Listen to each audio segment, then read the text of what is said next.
प्रिय बच्चों, आज हम हिंदी भाषा की सबसे महत्वपूर्ण भाग सर्वनाम के बारे में अध्ययन करेंगे। तो आइए हम लोग शुरू करते हैं। प्रिय बच्चों, सर्वनाम शब्द दो शब्दों के योग से बना है, सर्व प्लस नाम।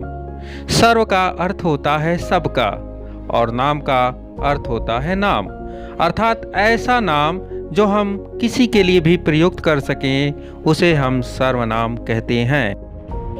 अगर आपसे कोई पूछे सर्वनाम किसे कहते हैं तो आप बता दीजिएगा संज्ञा के स्थान पर प्रयुक्त होने वाले शब्दों को हम सर्वनाम कहते हैं। जैसे मैं, तुम, आप, यह, वह, वे, कौन, कुछ आदि। प्यारे बच्चों, सर्वनाम के कई प्रकार हैं। मुख्य रूप से सर्वनाम के 6 प्रकार हैं। पहला है पुरुषवाचक सर्वनाम, दूसरा है निश्चयवाचक सर्वनाम, तीसरा है अनिश्चयवाचक सर्वनाम, चौथा है प्रश्नवाचक सर्वनाम, पांचवा है संबंधवाचक सर्वनाम और छठा है निजवाचक सर्वनाम। प्यारे बच्चों, सबसे पहले हम पुरुषवाचक सर्वनाम को समझते हैं। बच्चों, जो सर्वनाम शब्द बोलने वाला, सुनने वाला और किसी अन्य या जिसके बारे में कुछ कहा जाता है उसके लिए प्रयुक्त होता है उसे हम पुरुषवाचक सर्वनाम कहते हैं। पुरुषवाचक सर्वनाम के 3 प्रकार हैं। क उत्तम पुरुष, ख मध्यम पुरुष, ग अन्य पुरुष। प्यारे बच्चों, उत्तम पुरुषवाचक सर्वनाम क्या है, आइए समझते हैं। जिन सर्वनामों का प्रयोग बोलने वाला या लिखने वाला स्वयं के लिए करता है उन्हें उत्तम पुरुष सर्वनाम कहते हैं। जैसे मैं स्कूल जा रहा हूँ, मुझे कुछ पैसे चाहिए, हम दोनों भाई हैं। इन वाक्यों में मैं, मुझे, हम उत्तम पुरुष सर्वनाम है। अन्य उदाहरण हैं मैंने, मुझे, मुझसे, मेरे, हमने, हमें, हमसे, हमारा आदि। पुरुषवाचक सर्वनाम का दूसरा प्रकार है मध्यम पुरुष।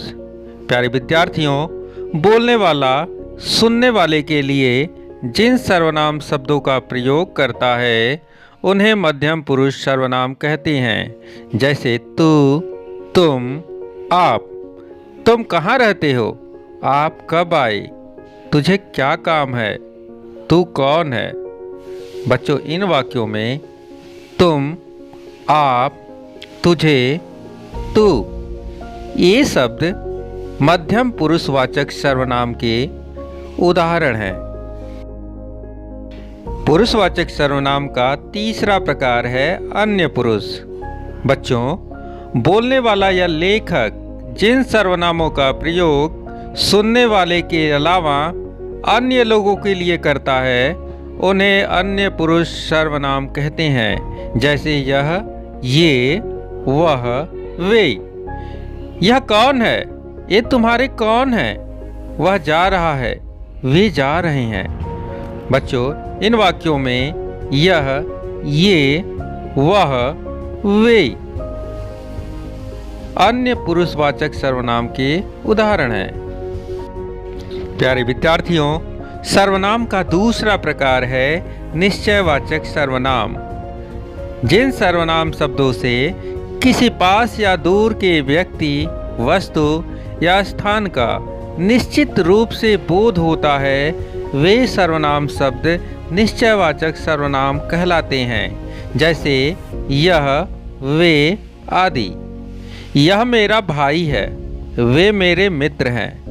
यह और वे शब्द निश्चित व्यक्ति या वस्तु की जानकारी प्रदान करते हैं, इसलिए यह निश्चयवाचक सर्वनाम कहलाते हैं। सर्वनाम का तीसरा प्रकार है अनिश्चयवाचक सर्वनाम। बच्चों, जिन सर्वनामों का प्रयोग हम अनिश्चित व्यक्ति या वस्तु के लिए करते हैं उन्हें अनिश्चयवाचक सर्वनाम कहा जाता है। जैसे कौन, कुछ, दरवाजे पर कोई खड़ा है, दूध में कुछ गिरा है, लगता है कोई आया है, कोई, कुछ।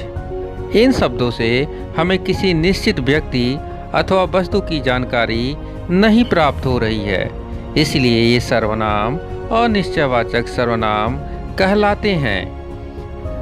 सर्वनाम का चौथा प्रकार है प्रश्नवाचक सर्वनाम। बच्चों, जिन सर्वनामों की सहायता से हम किसी व्यक्ति, वस्तु या स्थान के बारे में प्रश्न करते हैं उन्हें प्रश्नवाचक सर्वनाम कहते हैं। दूसरे शब्दों में जिन सर्वनामों से हम प्रश्न करते हैं वे प्रश्नवाचक सर्वनाम कहलाते हैं। जैसे कौन,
के उदाहरण हैं। तो बच्चों, आज हमने सर्वनाम और उसके भेद के बारे में अध्ययन किए।